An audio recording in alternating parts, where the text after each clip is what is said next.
This video is not sponsored, and members of the team have been community investors in nothing. Carl Pei is an entrepreneur who was initially renowned as the co-founder of OnePlus, but he didn't stop making waves after his departure from the smartphone giant. Venturing beyond, Carl introduced the world to Nothing, his latest tech company that promises to redefine the way we perceive and interact with our devices. With an ethos rooted in transparency and simplicity, Nothing seeks to strip back the superfluous, focusing on pure user experience. Since its inception, Nothing has garnered significant attention and anticipation. It shows Carl's commitment to innovation and challenging industry standards.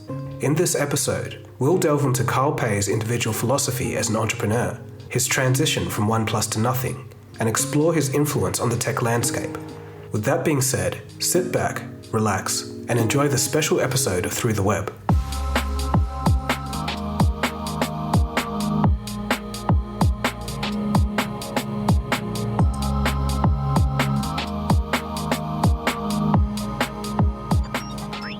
First of all, to begin with, how would you describe yourself in general? Who is Carl Pei in your own words?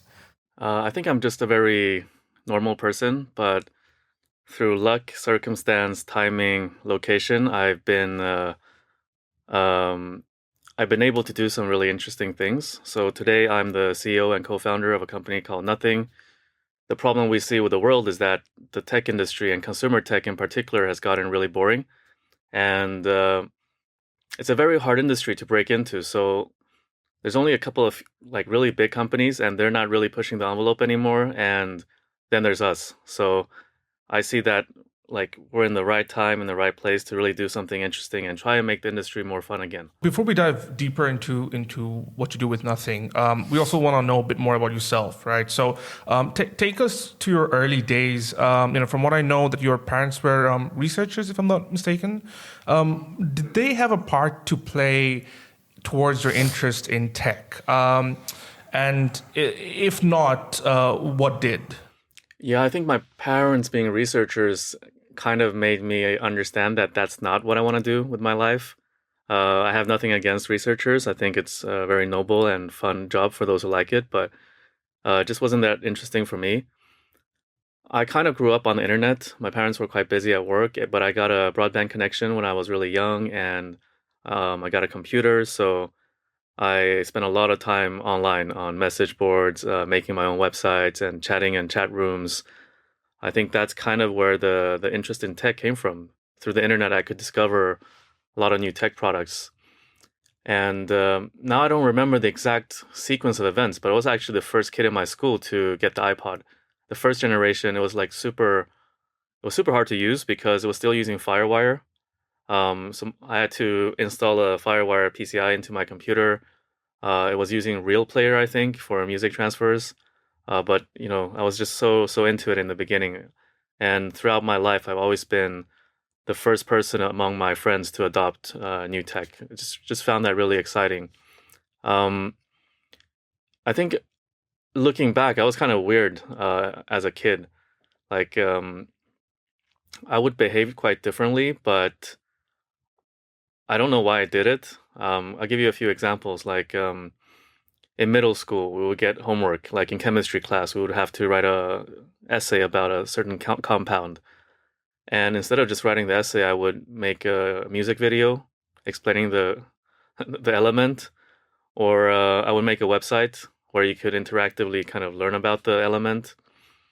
And it was always kind of weird for me that I didn't get any extra credit on any of that. The teachers just marked the work as is, only the essay part. But I just kept doing all these different things since I was younger. So it does seem like your parents had a part to play, but in a different way. Yeah, maybe. Where you definitely knew that you weren't going to research. But it's interesting that your mind kind of drifted towards a lot of creative things, despite the day-to-day homework that you got. Was there again like an inspiration? Because we're gonna touch on Nothing's creative side of things, which is very, very cool, and we're gonna go deep into that. But the early days, was there anything specific that inspired you to be that creative on those lines?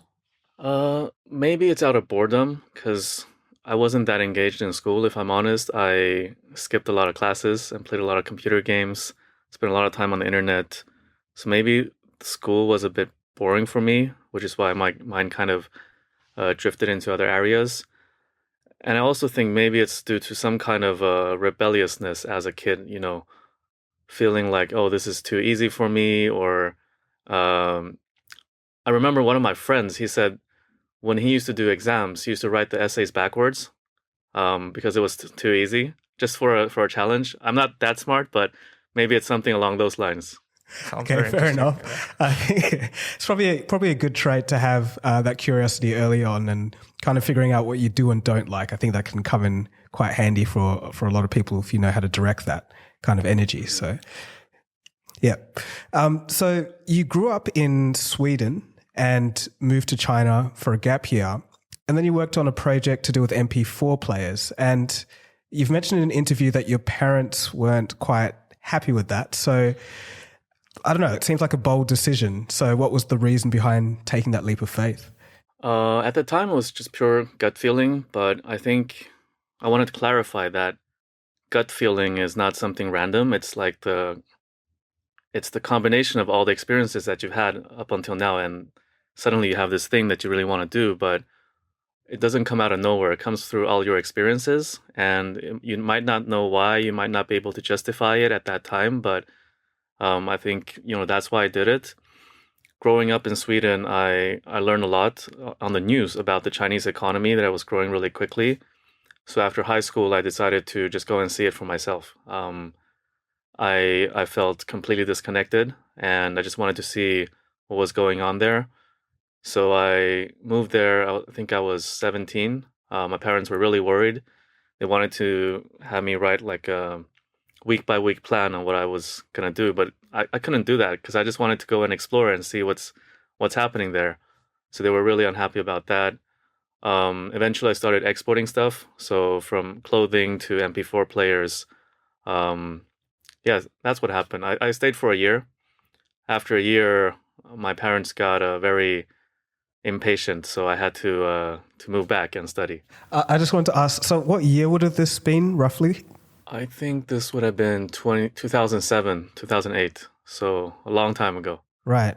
Because, I was getting into MP4 players around the time of 2005, 2006 during high school. So like I got a Creative Zen and I used to download all this stuff from LimeWire and just watch it at school.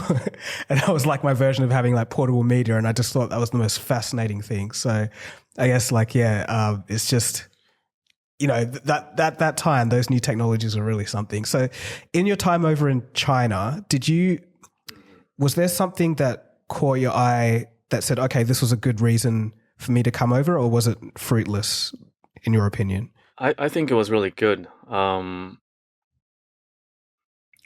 The economy back then was developing really quickly, so everybody was super optimistic about the future, and people dared to dream big. So I think those are some of the lessons that I took away with me from that 1 year. Okay. Yeah, philosophical. Right, and you were also very young at that time, right? And basically in your early 20s is when you co-founded OnePlus, right? And I'm sure in your early 20s, diving into a big company, a big adventure like that, a lot of people might not have taken it seriously because of your age. Has that happened, and how did you get around that and had the confidence to keep pushing on? Because that was still a very, very young time to take such a big step towards a big company. Yeah, it's interesting. I think I've just been super lucky to have met people who have given me a chance despite my age. But I also think ultimately, I think the beauty about what we're doing and also what you guys are doing is it doesn't really matter who the gatekeepers are that much, as long as you make the users happy, the audience happy, the consumers happy. If the consumers love you, then it doesn't really matter how you look or how old you are, as long as you keep making them happy. So I think, sure, there are gatekeepers, but I mean, now in the age of the internet, like there's fewer and fewer gatekeepers who can get our content out to anybody in the world. So as long as we deliver great product, I think age matters less and less. Yeah, for sure. So you were briefly at Nokia, and then you went to Oppo, and then OnePlus. was there any lessons learned in that time period that was transferable to what you're doing today in nothing? The common theme has probably been that I've been studying Apple for a very long time, because at all those companies, they were somehow competing with Apple, and we were all always analyzing what Apple is doing. So maybe the common theme or the learning is actually learning from Apple, because if you look back now over the past 10, 15 years, Apple is a company that's been the most successful out of all those companies you mentioned. I think Apple's attention to the product, the user experience, and innovation ultimately made them a winner. Okay.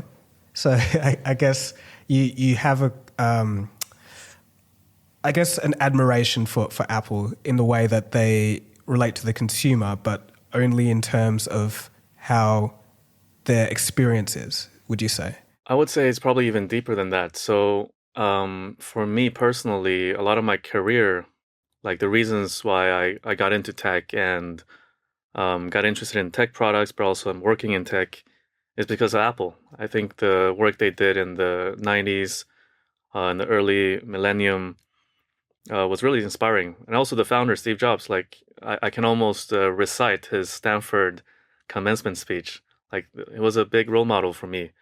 I think now, looking back, it's a little bit sad, because in our era right now, and if people are growing up now, like, who are they gonna really draw inspiration from? There's Apple of the past is not really the same as Apple in 2023. They're a much more established company. They still have great products, but I think they've almost become the de facto default choice for if you want a solid product. And there's this void. I'm hoping that eventually we're going to be able to fill this void and also start inspiring young people to maybe consider a career in tech. But we still got a lot of work to do. Okay. I guess we'll dive a little bit deeper into nothing now. So you said in the past that the reason for doing it was because if you don't do it, nobody else will. So I guess it's an incredible headache to kind of take this huge gigantuan task on. So I guess, like, what decided you to actually make the path to do it? I actually think everything in life is hard. Sure, what we're doing here at Nothing is quite hard and quite ambitious, but even working a 9 to 5 is hard. Even running a hot dog stand is hard. You still have to worry about a lot of things in life, a lot of things at work. Actually, I think running this company is not too different from running a hot dog stand. You got to have a good product. You have to generate demand. You got to have good people. You got to make sure there's cash flow. You're funded. You just have to deal with all the same problems, but on a smaller scale. And I think the beauty with building a slightly larger company like ours is that you get to work with a lot of other people. And if you can find the people that are better than you, smarter than you, then it might even be easier than running a hot dog stand. Yeah, very wise words. So how did you go about finding those people personally? A lot of the people that I currently work with are people that I've gotten to know throughout my career. Even some of our early investors are people that I made friends with during my career. So the reason why I say I really feel like I'm just a normal guy like everybody else, but because of some of the choices I made early in life, moving around, choosing certain industries, choosing to pitch certain people, reaching out to certain people, over the last 10 years, I've built a good network, basically. So, when we started, we had a core team that we could work with, because doing something like this is very hard because the value chain is very long. You got to think about everything from supply chain to manufacturing to hardware design, software design, engineering, sales, marketing, customer support, and I'm probably missing some stuff, but it's just very complicated. So you really need a solid team.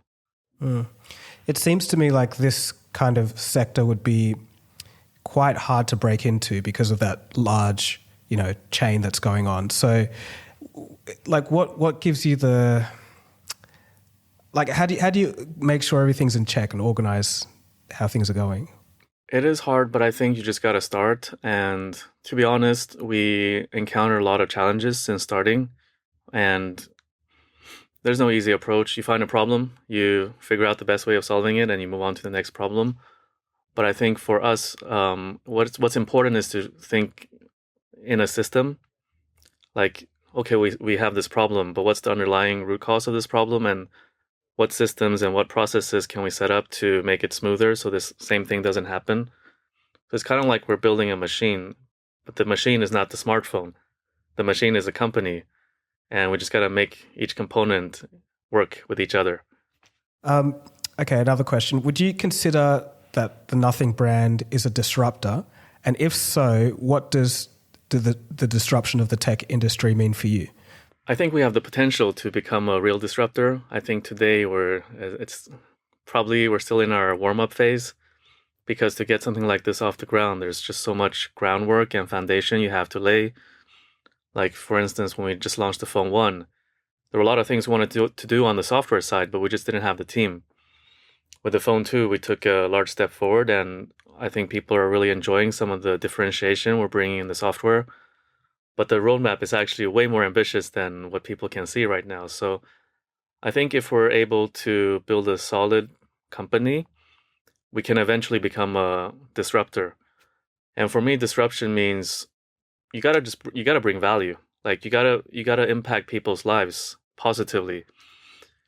When you talk about consumer tech and when you talk about smart devices, I think today's user experience hasn't really changed from the Symbian system. I think it was like 20 years ago or 15 years ago. You still have your apps, and you got to launch different apps, and you got to go between different apps, going back to the home screen. It's not very efficient. Sure, if you look at the phone, it's gotten a little bit better in all aspects.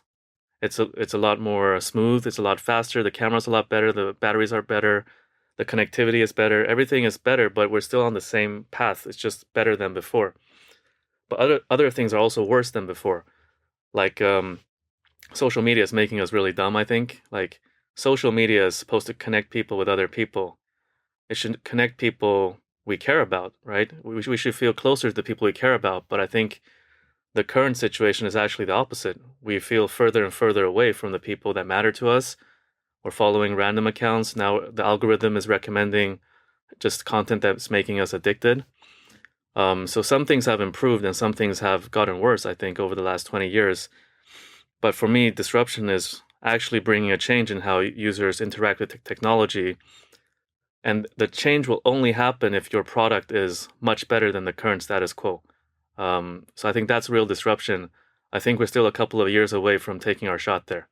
Okay, you said a couple of things interesting. I do recall, just as a side point, I think Elon Musk said it, like, to be truly disruptive, you have to be an order of magnitude better than the competition. But so you did say that the modern smartphone, in terms of its user interface, isn't that efficient in terms of going to an app and going home. And then can I ask what kind of things you would suggest in its place, or in that system's place? We don't have the perfect idea yet. If we had it, we would start working on it. But I just think about some simple scenarios, like if you want to watch a movie or if you want to grab coffee with a friend, like, you just have a very simple intention. And in order to execute that intention, you have to do a lot of things on your phone. You have to go into multiple apps, some messaging apps, some Yelp-like app to find the place you want to meet up or to book your ticket. You need to get from point A to point B. Maybe it's through some mapping software. Maybe it's through some ride-hailing software. There's just too many steps. It's not efficient. If there's a way of delivering your true intent in a more human way, faster way, I think that's the goal. But, like, how do you get there? I think that's the tricky part.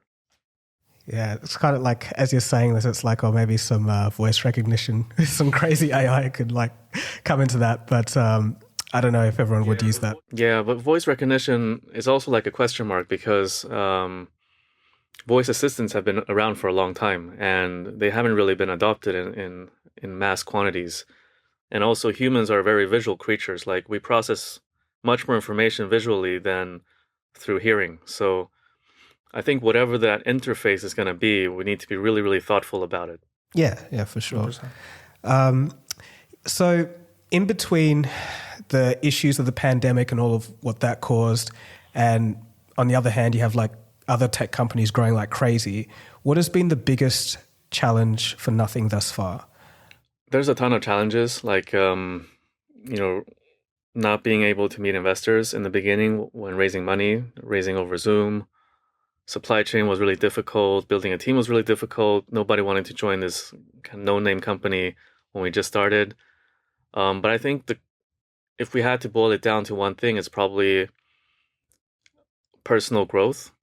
I think that's the number one challenging thing, because our ambitions are very big, and the complexity of what we're doing is just going to increase with time as we have more people, more products that we're building.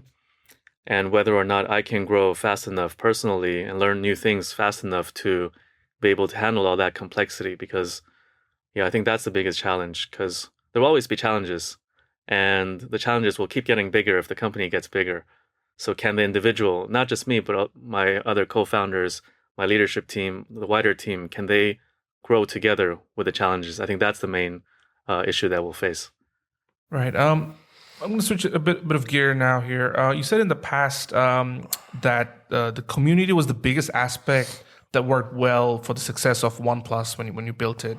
And it seems like you're taking a very similar approach with Nothing, where you're focusing on very niche core fan base and building from there. Why do you think that's such a critical aspect to the success of a tech company? I think the beauty of it is that we now have a lot more experience than we had in the past. So a lot of learnings from the past that we can apply. But taking a step back, I'm quite curious why we're kind of ignoring the invention of the internet.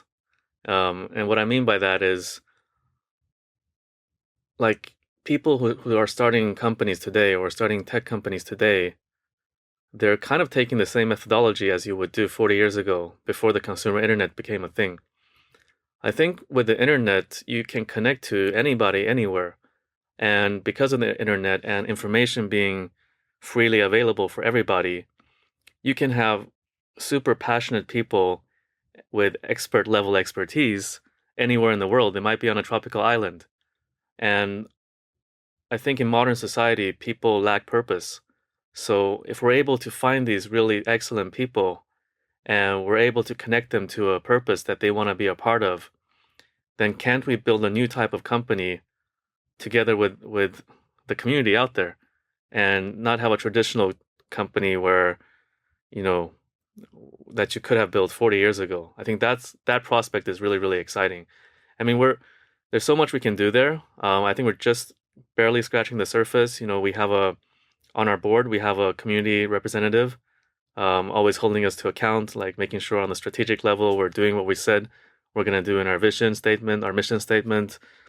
We have a lot of, I think, over 8,000 investors from our community. So, they're part of this journey financially. We have a beta program where we develop products.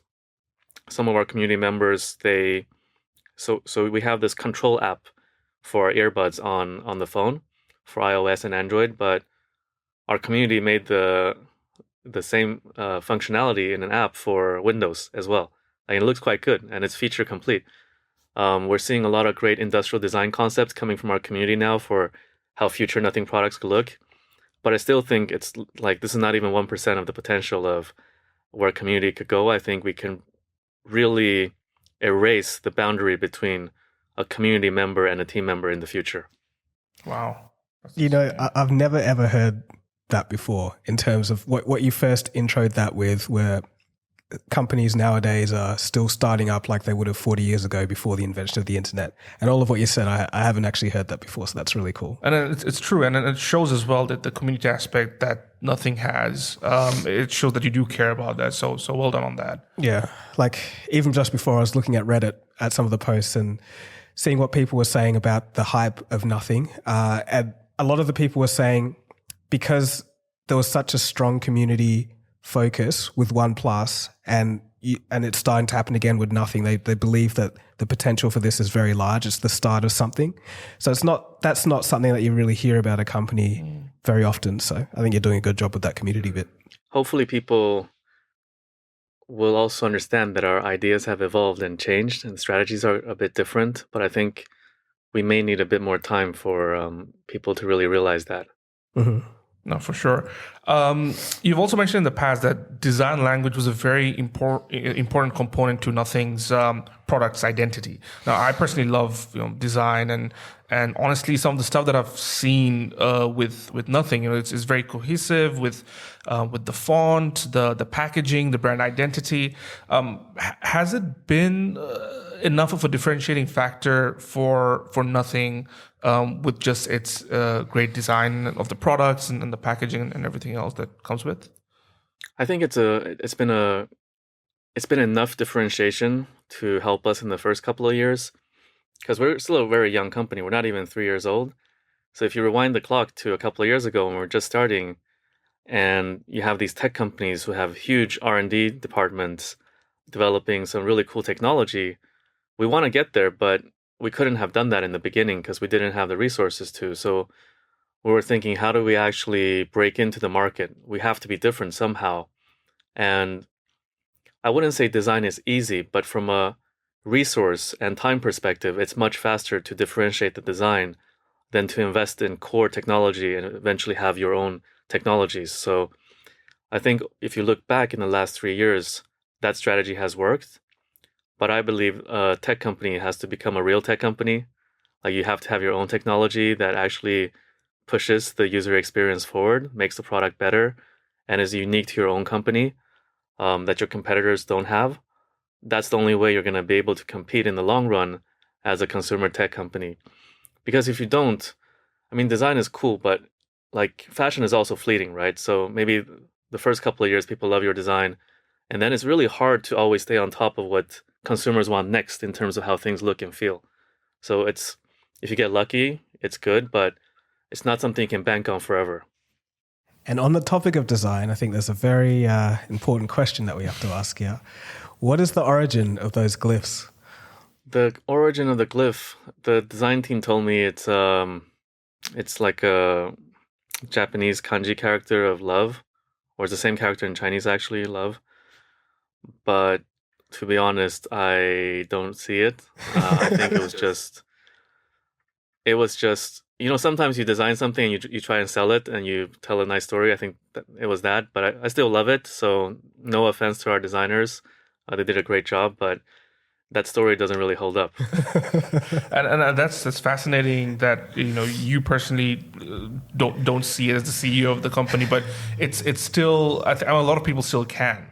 So I think that's quite of an interesting kind of I guess juxtaposition there. But in terms of marketing as well, it seems like you guys really take care of how you approach the market in terms of very interesting, intriguing, mysterious campaigns that you've come up with.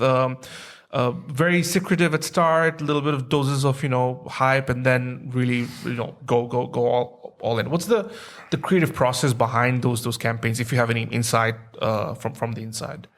I think similar to what we just talked about in design, like as a startup, how do you, with very limited resources, try and get the company successful? Like in marketing, how do you get the name out there? So I think that's what our marketing has been all about. But throughout the 3 years, I think our team has gotten a lot stronger. We have a lot more resource. So I think if you like the marketing now, you'll love the marketing in the future. I think the golden years for our marketing is in a couple of years and not in the past. Wow. That's and why do you say that? What's the reason behind that?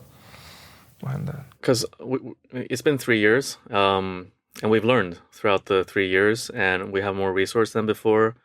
We have a bigger team than before, and in the beginning, this is not just in marketing, but throughout the company, it was just really hard to hire people. Like, people felt this would never work out, and who are these guys who think they can challenge this industry? it was really hard to hire people. Like we just hired whoever we could get in the beginning. But in the last 1 year or so, after we launched all these products, gotten some good reviews for products, it's really changed. So I think that's why I'm saying the best years are ahead of us. It's all our capabilities are getting stronger. Right. Now, that makes sense. And also, it seems like you guys go really hard on YouTube and social, and specifically YouTube. The Phone 2's launch, I saw nothing pretty much on my feed constantly, right? First of all, why this specific decision to go really strong on YouTube and on the socials? And secondly, is there any insight that you can share in terms of conversions? Like has it actually worked in terms of really going all out on socials? I think to answer this, I would just like to share some philosophy on kind of how the internet has developed, and maybe feel free to challenge that if it's wrong. So when the internet just came out, it was more like a homepage-led content discovery. So you would go into yahoo.com or cnn.com or engadget.com, and then you would just read all the content there. So I still remember when I had to log in to, I had all these muscle memory of all these URLs that I had to log into to just check what's new. And then social media came and RSS readers came, and it became a following-led discovery for content. So I no longer logged into those websites. I just followed the websites that I'm interested in, and whatever reader I had, if it's RSS reader or Twitter, I just cherry-picked articles that were important to me. What happened there was that the social media platforms got more traffic and the content got less traffic. The articles got less traffic. But now I think we're in the next stage, which is it's algorithm-led. It's no longer homepage-led, nor who you follow. Like you can have a lot of followers but still have no reach if the content doesn't work for the algorithm. On the converse side, you can be really small and have no followers, but if the content really works, it can go really big. So that's kind of the underlying logic to why we have to do great content. I don't know if you guys agree with that. 100%. Yeah. I think it's definitely changed over the last few years for sure. That's pretty accurate. And I guess it's good that you're thinking about these things, because I guess not many people in even advertising really understand that change, and especially for a hardware company, and really going down to where the people are. It's something that's quite rare. Because I think there's a real business value to this. If you're able to do this when other companies can't, then you have a big advantage, because you can reach out to way more people, and the message is a lot more authentic. And it's organic, so you don't have to pay for it. And if other companies don't have that skill set, then you're at a huge advantage compared to them. So when you talk about ROI and conversion, has it led to conversion? Actually, I haven't even checked, because I think in very simple terms, if millions of people watch your content and they like your content and they watch for a long time, then won't they start loving your brand after a while, and won't they start buying your product after a while? Because the smartphone cycle is quite long. I think it's 2 years to 3 years, depending on country. So we might not be able to see anything immediate, but I don't see how it can go wrong if you create good content that people love. No, absolutely. And I think the next frontier is creator-led businesses in a lot of ways. The biggest creators in the world now have businesses that are worth millions and maybe billions in the future, right? So I think you've kind of adapted that approach before a lot of the companies have even begun to realize that that's the way forward. And as creators, I love it, right? I'm sure Dagogo agrees as well. Yeah. It's a good time. We're kind of becoming competitors in a way, but in a friendly way. In some ways, yes. So, a bit of a random question, but would you consider yourself an introvert? I've done these personality tests, and so the first letter is E or I, right? So E for extrovert, I for introvert. I jump between. So all the other 3 letters are the same, but the first letter will jump in between. So sometimes I feel like introvert, sometimes I feel like extrovert. I don't know if that's okay or not, but yeah. Yeah, no, that exists. I think they call it ambivert. Yeah. So a bit of both. Yeah. Yeah. So I guess when you're in your introverted stage, how does it feel to be putting yourself out there so much? I think for me, a lot of it is just building repetition. Like, I'll give you an example. I think the first time I had to hire somebody was in 2012. And for that job interview, I was so nervous. Like, I was way more nervous than the candidate looking for the job. But now I've probably done like thousands of interviews with candidates, and it's second nature to me. I know exactly what to ask, what to look for, all the kind of signs to look at. So I think it's the same. The first couple of times doing YouTube content was really awkward. It still is a little bit awkward if I'm honest, but I think it's getting better, and over time it'll get a lot better. Yeah, that makes sense. I'm going to stick with that YouTube line of conversation and ask you about what was it like working with Casey Neistat as an investor? You know, it's more of a personal kind of selfish question because I'm a big fan. But in terms of his involvement with Nothing, and also I think in fact first I've heard of the company through him in a lot of ways. So what has that link up been like for you guys? It's been great. I think we got to know each other in 2015. And we just kept the conversation going, kept the friendship going. When I decided to start Nothing, I called him. And looking back at the pitch back then, the pitch was really, really bad. Very cringe and not very clearly thought out at all. And I'm just very grateful that he chose to invest based on his belief in me and the team. When we started getting more serious about YouTube, it was just very natural to go to him because he's the OG. He's the one that invented all of this. So learning from the OG, that was our idea, and I was really grateful that he wanted to participate in the Phone 2 launch video, and I think it turned out pretty fun. So I guess, you're doing a lot of online marketing and you're in the online space more than others, but I guess it's no surprise to anyone, or it's not a new fact that things are a bit more polarizing these days and people just love to hate everything. So how do you deal with the negative comments? Do you kind of compartmentalize them in a personal way, or do you see it as constructive criticism sometimes, or do you write it off, or do you not think about it? How do you navigate that? I think it's not just online, it's everywhere. So even within our company, we have these all hands meetings where all the staff attend, and you can ask anonymous questions. And some of those questions are very uncomfortable to read and to have to answer. And a lot of my friends who are also founders have said, like, we don't do those anonymous questions. They're so toxic. But I refuse to remove them because I think, one, no matter online or internal, like if people complain, they care, right? If the worst thing is that people are just, they don't care about you at all. Like they're complaining because they care and they want to see things improve. I think so that's something we have to remember. And two, you have to improve. Like if you don't improve, people are going to complain. So it kind of pushes you to get better. But it does feel quite bad sometimes, reading all those comments or facing up to those kind of questions. But I think you just got to believe in that it's beneficial in the long run to take the feedback and just get better. You've mentioned many times in this interview that you've got a very big ambition for Nothing. So the question is, what does success look like to you personally as Carl, and what does success look like for Nothing in the future? I think for me, and I mean, it's so intertwined with the company, so I'm not sure I'm going to be able to separate it, but I think we have such a good opportunity.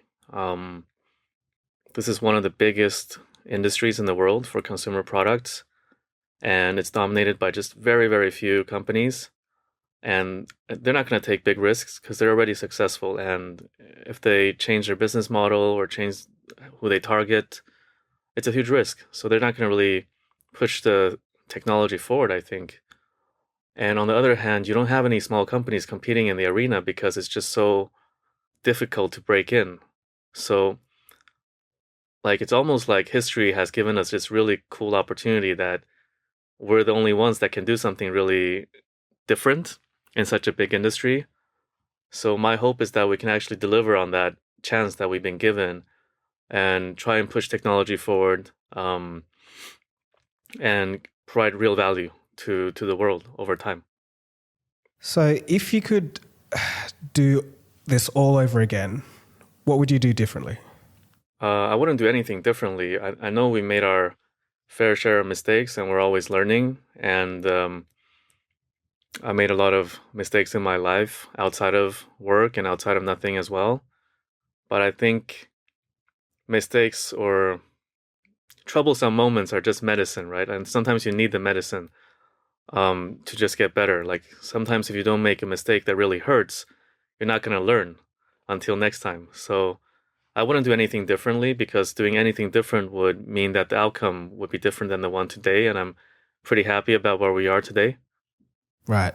Yeah, I think that's a healthy way of looking at it. Like your mistakes kind of are part of who you are and part of your journey. So, yeah, they're your teachers.